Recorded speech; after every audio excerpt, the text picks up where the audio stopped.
What if I told you there is a temple in India where a stone pillar floats in the air, where a divine bird fell from the sky, and where ancient builder hid secrets that even today's engineers cannot fully understand? Welcome back to Inner Spiritualism. I'm Anisha, and after 6 months, I'm back. Why? Because I found a place so special, so full of mysteries that I couldn't stay away from making videos anymore. Today, we are visiting Lepakshi Temple, a 500-year-old wonder that will make you believe in magic again. If you are new here, I explore real spiritual places with amazing stories. So hit that subscribe button because what you are about to see will surprise you. Lepakshi is just 140 kilometers from Bangalore, but when you reach there, you will feel like you have entered a different world. You know what's special? This entire temple sits on a huge rock shaped exactly like a tortoise. Local people call it Kurma Soila, the tortoise hill. In our old stories, a divine tortoise once carried a whole mountain on its back, and the builders chose this exact spot, believing this tortoise-shaped hill has special cosmic energy. Before we talk about architecture, we need to understand why this place is called Lepakshi. And trust me, this story will give you goosebumps. Cast your mind back thousands of years to the Treta Yuga, to the events of the Ramayana. Ravana, the demon king of Lanka, had just abducted Sita Ma, Lord Rama's wife. He is flying through the sky in his Puspaka Vimana, believing no one can stop him. But someone tries. Jatayu, the divine eagle, the loyal friend of King Dashrath, Lord Rama's father. This magnificent bird, despite his old age, attacks Ravana mid-fight. The battle is fierce. Jatayu fights valiantly, even damaging Ravana's chariot. But Ravana is too powerful. With his sword, Ravana severs Jatayu's wings. The great Jatayu fell down from the sky and crashed right here, on this land. When Lord Rama and his brother Lakshmana finally came here searching for Ma Sita, they found Jatayu dying on the ground. With his last breath, Jatayu told them Ravana took her south, towards Lanka. Lord Ram held the dying Jatayu and cried out, Lepakshi, which means rise bird in the local language. Jatayu couldn't rise, but because of his sacrifice, Ram knew where to find Sita Ma. Now here's something amazing. You can still see a footprint carved in stone at Lepakshi. People believe it's goddess Sita's footprint, and this footprint is always filled with water, even after 500 years. According to ancient holy books, this sacred water gave Jatayu the strength to stay alive long enough to tell Rama where Sita was taken. Now, let's jump forward to the year 1530, about 500 years ago. South India was ruled by the powerful Vijayanagara Empire. The king was Achyuta Devaraya, and he ruled from a place called Penukonda. In his empire, there were two brothers from the Karnataka, Virupanna Nayaka and Virana. These brothers were special. They belonged to a warrior merchant community called Veerabhadra. Imagine they were trained fighters and smart businessmen. They knew how to protect their land and how to build wealth. The king trusted them so much that he made them governors, powerful officials who managed entire regions. But these brothers had something else, a big dream. They wanted to build a temple so beautiful, so magnificent that people would remember it forever. They wanted to honor Lord Veerabhadra, a fierce, powerful form of Lord Shiva, and also remember the story of Jatayu. Here is something cool. This huge temple was actually funded by the government. The king's treasury paid for it. This was an official royal project, not a private one. And if you visit Lepakshi today, you will notice something interesting. Every inscription, every written word in the temple is in Kannada language, not Telugu. Why? Because Virupanna and Virana were from Karnataka. They brought their language, their style, their heart into the creation. Lord Veerabhadra, by the way, is Shiva in his most terrifying form. With 1,000 arms, 3 burning eyes, carrying deadly weapons, he represents divine anger and protection. This is who the brothers choose to honor. But then, tragedy struck. Somewhere during the construction, Virupanna was accused of misusing king's money. We don't know exactly what happened. Maybe jealous officials lied about him, or maybe there was a real confusion. But the king became very angry. The punishment was cruel. Virupanna's eyes were taken out. Legend says that in his pain and anger, Veerabhadra threw his bleeding eye against the temple walls. Even today, people say you can see reddish-brown stain on some walls. Stains they believe are from Veerabhadra's blood. True or not? One thing is clear. Veerabhadra's dream created one of the India's most amazing temples, a temple that remained incomplete but absolutely breathtaking. Let me explain how this temple is designed. It is not just one big room, it's like a spiritual journey in three parts. First, when you enter from the north gate, which most visitors use, you come to the Mukha Mandapa. This is the big assembly hall. Imagine a huge open space where hundreds of people can gather. This is where devotees meet, where sacred dances were performed, where the outside would meet the sacred space. Then you walk into the second section, the Ardha Mandapa, the middle chamber. It's smaller, quieter. This space prepares your mind for what comes next. And finally, you reach the Garbhagriha, the innermost room, the heart of the temple. This is where the main idol of Lord Veerabhadra sits. The word Garbhagriha actually means womb chamber. Like the womb that gives birth to life, the room is where divine energy is born. But wait, there is more.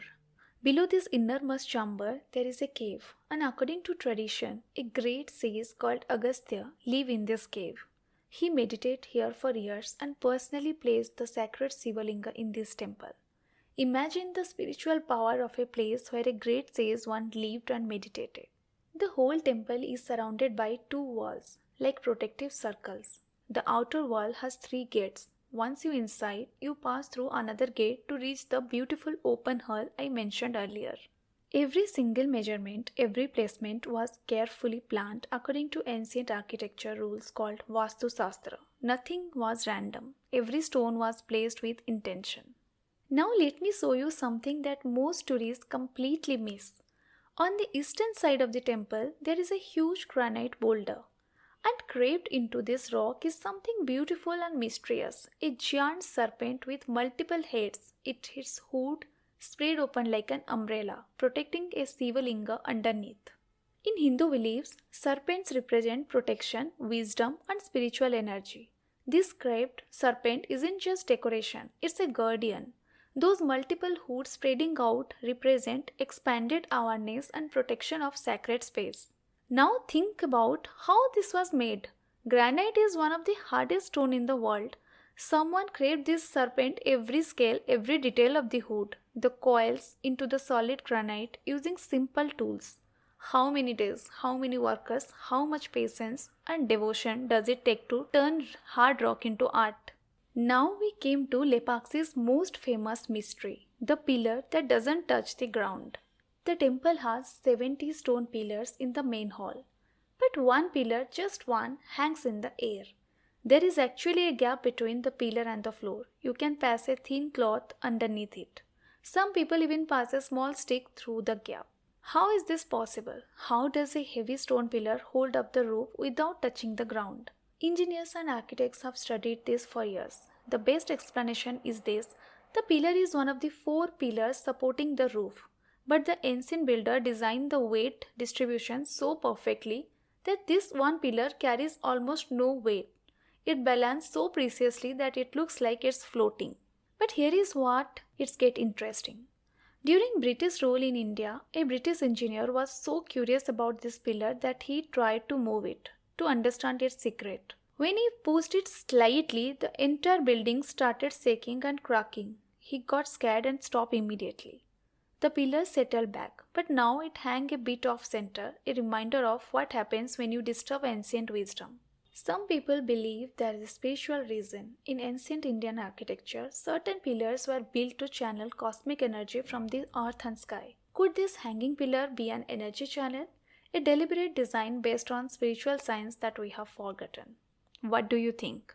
Is this pure brilliant engineering, or is there something mystical here? Tell me in the comments below.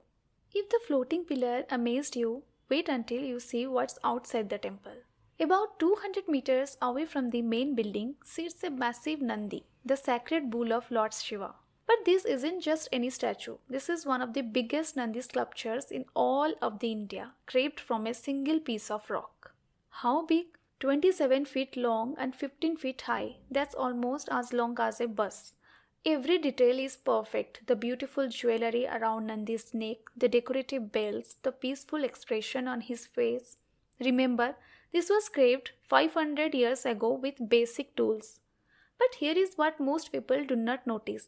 This Nandi isn't looking at the Veerabhadra Temple behind you. If you stand where Nandi is looking and turn around, you will see another hill in the distance. According to local stories, there was supposed to be another temple there, a Shiva temple that was never built. Nandi sits here forever, waiting and watching for his master's temple that never came. This is what makes Lepakshi so touching. It's a temple of unfinished dreams. The brothers' vision were cut short.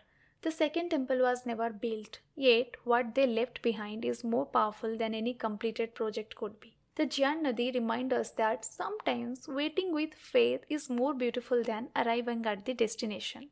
While everyone talks about the floating pillar and giant bull, the real treasure of Lepakshi is above your head, the paintings on the ceiling. These aren't just decorations, these are spiritual stories painted in color. The main ceiling shows scenes from the Mahabharata, the great war of Kurukshetra, Lord Krishna teaching Arjuna the Bhagavad Gita, the wedding of Shiva and Parvati. Each panel is still bright and colorful even after 500 years of rain, heat and time. But look closer, the artists didn't just paint gods and goddesses, they painted musicians, dancers, heavenly beings. They painted detailed patterns showing the structure of the universe, circle within circle representing cosmic energy. One special painting shows something called the Vastu Purusha Mandala, a sacred diagram representing cosmic energy and how buildings should be aligned with the universe. It is extremely rare to find this painted in such detail. Let's talk about what was never completed. The Kalyana Mandapa, the marriage hall. This was supposed to be the crown jewel of Lepakshi, a massive hall with beautiful pillars where divine weddings would be shown. Then we can walk through this hall today and you will see the open sky above you. Pillars leading to nowhere. Carvings that suddenly stop mid-design. It's hauntingly beautiful, like a frozen moment of time. Some pillars show dance poses that match classical Indian dance forms perfectly. Bharatanatyam and Kuchipudi positions carved in stone with exact precision. How did sculptors 500 years ago understand body movement so well? And then there are mysterious symbols carved among the obvious decorations. Geometric patterns used in spiritual practice like maze-like design with no clear beginning or end. What were these for? Meditation or energy or work or something we have completely forgotten? Remember, Lepakshi sits on that tortoise-shaped hill, Kurma Saila. The main shrine faces east toward the rising sun.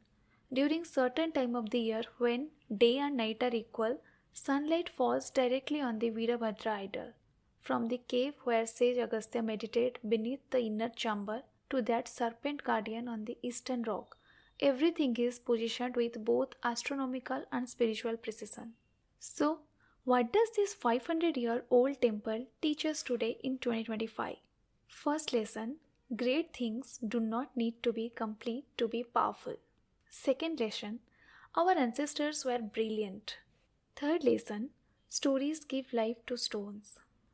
And the final lesson, mystery is precious. We don't need to explain everything. Some things are meant to be experienced, felt, wondered at. The floating pillar doesn't need a complete scientific explanation to move our hearts. Its mystery is the part of its power. Standing in Lepakshi, just 140 kilometers from Bangalore, but feeling like another world, I understood why I needed to come back to making videos. Places like this remind us that we are part of something ancient and beautiful. If this journey touched your heart, please hit that like button, subscribe to Inner Spiritualism for more explanation, India's spiritual wonders. And tell me in the comments which part of Lepakshi fascinated you the most, the floating pillar or Jatayu story or something else. Share this video with someone who needs to remember that magic still exists in the world, carved in stone, painted on ceiling, waiting in the ancient temples.